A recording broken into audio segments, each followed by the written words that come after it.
maanta waxaynu ku bilaabaynaa dalka Suudaan halkaasi oo isbedelo waaweyn ay ka dhaceen maalmihii la soo dhaafay caasimadda Khartoum ayaa ciidamada dawladdu waxa la sheegayaa in ay isku fidinayaan iyadoo haraadigii maleeshiyaadka RSF ee Imaaraadka u taageeri jiray ay ka firxanayaan caasimadda kadib markii la muquuniyay ciidamada Al-Burhan ayaa sidoo kale waxa la sheegayaa in ay isku balaarinayaan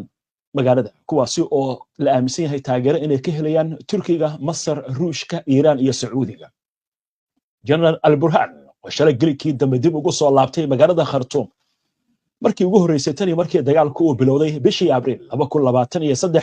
ayaa haatan ku hawlan sidii loo xaqiijin lahaa amniga caasimadda isla markaasna loo abaqaadi lahaa qorshaha labaad ee dagaalka.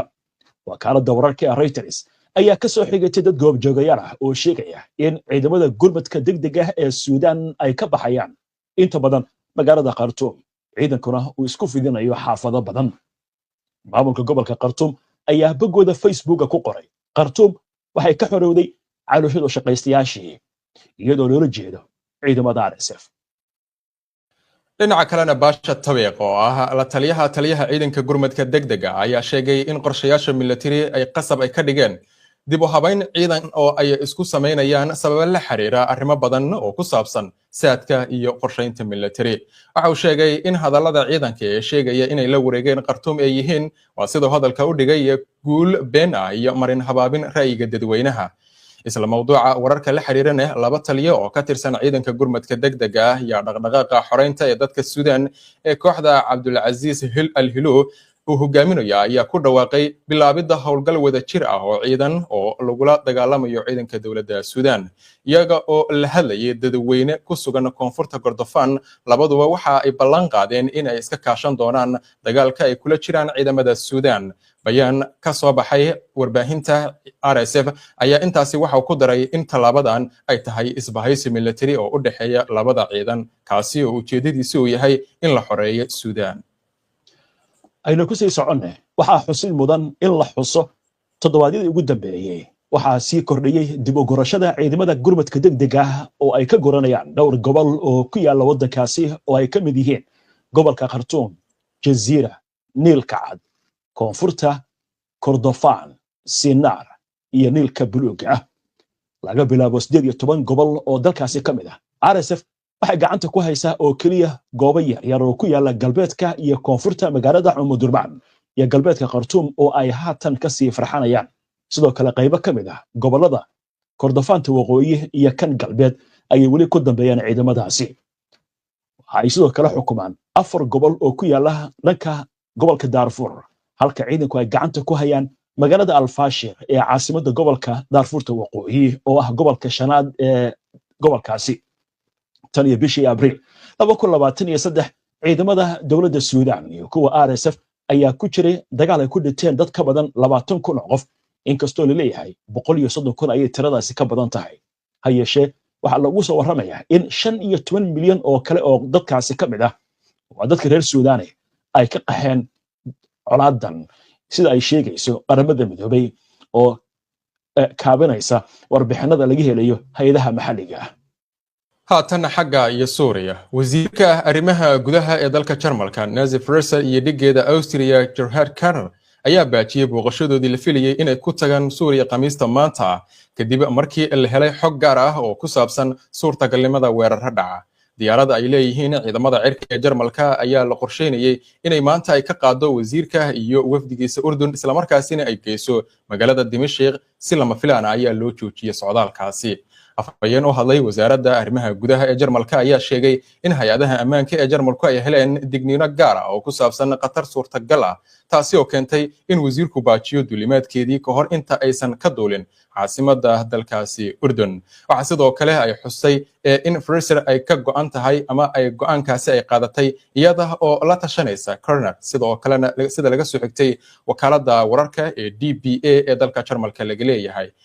cawaaqibka ka dhalan kara qatarta suurtagalka ah ee ka dhanka ah wafdiga iyo ciidamada ammaanka ee sugaya amniga looma bareeri karo ayuu yiri afhayeenka isagoo intaasi ku daray inaan la diidi karnin suurtagalnimada in qatarta la xiriirto wafdiga Jarmalka iyo Austria. Waxa intaasi ku daray in Jarmalka iyo Austria ay dadaal xooggan ay ugu jiraan sidii dib loogu soo celin lahaa qaar ka mid ah qaxootiga Suuriya ee qatarta kuwaas oo hadalka u dhigay ammaanka. booqashadan ayaa la qorsheynayay iyada oo la qaaday taxadarro amni oo sareeya lagumana dhawaaqinin ka hor inta aan wafdigaasi la joojinin. Labada wasiir ayaa qorsheynayay inay la kulmaan xubno ka tirsan dowladda kumeel gaarka ah ee Suuriya iyo wakiilo ka socda hay'adaha gargaarka ee qaramada midoobay si loogala hadlo arrimaha ammaanka iyo fursadaha dib u soo celinta qaxootiga ee Suuriya. Xafiiska federaalka ee dalka Jarmalka u qaabilsan socdaalka iyo qaxootiga ayaan xilligan wax go'aan ka gaarinin codsiyada magangalyo doonka ee ka yimaada Suuriya maadaama ay weli ay jirto xasilooni darro baahsan oo ka jirta dalkaasi. وهجاج وركا ugu dambeeya duqeymaha Xuutigu oo ku qaaday Israa'iil oo malaayiin qof oo reer Israa'iil la sheegayo dhulka hoostiisa inay galeen qaraxyo la maqlay iyo wararkaas degdeg ah oo idin soo wadna laakiin markan waxaynu u leexanaynaa dhanka xiisada gacanka ee Kooriya ka alawsan iyadoo ay soo tarayso xiisadani u dhaxaysa Mareykanka iyo Kooriyada Koonfureed oo dhinaca iyo Kooriyada Waqooyi ayaa waxa lagu soo waramayaa in Kooriyada Waqooyi ay xoojinayso awoodida dhanka militariga ayna wado hub urursi iyo waliba si markaasi ay iskaga difaacdo weerar uga yimaada cadowgeeda sida hadalka loo yiri. wakaaladda wararka rasmiga ah ee Kooriyada Waqooyi ee magaceeda loo soo gaabiyo KCNA ayaa tibisay in hogaamiye Kim Jong Un oo si cad u sheegay in tiknoolajiyada xakamaynta diyaaradaha aan duuliyaha lahayn ee droneska iyo sirdoonka caqliga samayska ay yihiin kuwa loo baahan yahay in la siiyo mudnaanta koowaad ee horumarinta hubka casriga ah ee dalkiisa. sida ay sheegtay KCNA, Kim ayaa sidoo kale kormeeray diyaarado lagu casriyey qalabka waxbaara kuwaasi oo awood u leh inay ogaadaan bartilmaameedyada istiraatiijiga iyo dhaqaaqyada cadowga ee badda iyo bariga. hogaamiyaha Kooriyada Waqooyi ayaa sheegay in horumarinta unugyada diyaaradaha droneska iyo teknoolajiyada sirdoonka macmalka ay tahay in loo arko mudnaanta ugu sarreysa isla markaas la horumariyo iyadoo lagu darayo casriyeynta ciidamada. sidoo kale Kim wuxuu carabka ku adkeeyay muhiimadda ay leedahay in la horumariyo barnaamij qaran oo iswaafaqsan oo qorsheynaya muddo dheer in Kooriyada Waqooyi ay horumar weyn ka samayso diyaaradaha aan duuliyaha lahayn ee loo adeegsado dhanka militariga. Kooriyada Waqooyi ayaa kordhisay dadaaladeeda ku aadan horumarinta diyaaradaha aan duuliyaha lahayn taasi oo muuqata inay qayb ka tahay iskaashi militari oo ay xoojisay gaar ahaan xiriirka ay leedahay Ruushka sanadihii la soo dhaafay. arrintaasi oo lagu soo waramayo inay kaalin ka geysatay xoojinta awoodda tiknoolajiyada ee Kooriyada Waqooyi. ciidamada Kooriyada Waqooyi ayaa la rumaysan yahay inay ku qalabaysan yihiin hub kala duwan waxaana la sheegayaa sidoo kale inay ka faa'iideen ka qaybgalka dagaalka ka socda Ukraine oo Ruushka ay ku taageereen. waxaana la sheegayaa inay ka faa'iideysteen isticmaalka diyaaradaha droneska taasi oo ogolaatay inay horumariyaan xirfadooda dhanka furimaha hore ee dagaalka. Kim Jong Un ayaa marar badan ku celceliyay in dalkiisa oo noqday awood nuclear isla markaasina uu xoojin doono horumarinta iyo ballaarinta hubkiisa ciidan. markaan dhanka Lubnaan haddaynu eegno wakaaladda wararka qaranka ee dalkaasi Lubnaan ee magaceeda loo soo gaabiyo ama loo yaqaano NNA ayaa soo wareysay in diyaarad aan duuliye lahayn oo Israa'iil ay leedahay ay weerar ay ku qaaday gaari marayay koonfurta dalka Lubnaan taasi oo lagu beegsaday duqeyn xagga cirka ah. telefishinka Al-Mayadin ee Lubnaan ayaa sheegay in ugu yaraan 3 qof lagu dilay weerarkaasi. ciidamada Israa'iil ayaa bayaan ay soo saareen waxa ay ku andacoodeen in ay ku dileen duqeynta sargaal ka tirsan oo sare oo ka tirsan xoogagga qaaska ah ee Radwan ee ururka Hezbollah. weerarkan ay fuliyeen ciidamada Israa'iil ayaa wuxuu ka dhacay deegaanka Dardakhiya ee koonfurta dalka Lubnaan. militariga Israa'iil waxa ay ku eedeeyeen Ahmed Adan Bajiga oo lagu dilay in uu qorsheynayay weerarkaasi inuu qorsheynay sida hadalka loo dhigay weerar ka dhana Israa'iil isla markaasina oo qatar ku ahaa amniga dalkaasi. ma jirto wax war ah oo ka soo baxay dhanka Hezbollah oo xaqiijinaya sheegashada Israa'iil ee dilka sargaalkan. hagaag xagga Turkiga aynu haatan qoraansanno halkaasi oo weli banaanbaxaya ay ka sii socdaan. haddaba wasiirka cadaaladda ee dalka Turkiga ayaa maanta waxa uu daboolka ka qaaday in xariga duqi magaalada Istanbul Ekrem İmamoğlu uu ku salaysan yahay warbixino dambiyadeed isla markaasna uusan ahayn wax xiriir leh waqtiga ay xisbiga jamhuuriga ee mucaaradka ee loo yaqaano CHP ay u dooranayeen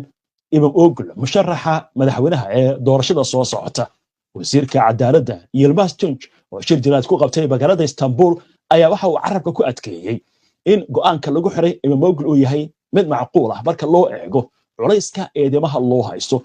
booliiska Turkiga ayaa saakay oo qamiisa waxay u adeegsadeen sunta dadka ka ilmaysiisa xabada caaga iyo bamka biyuhu ay ka dhacaan si ay kula eriyaan doodbaxyaal ku sugnaa caasimada Ankara.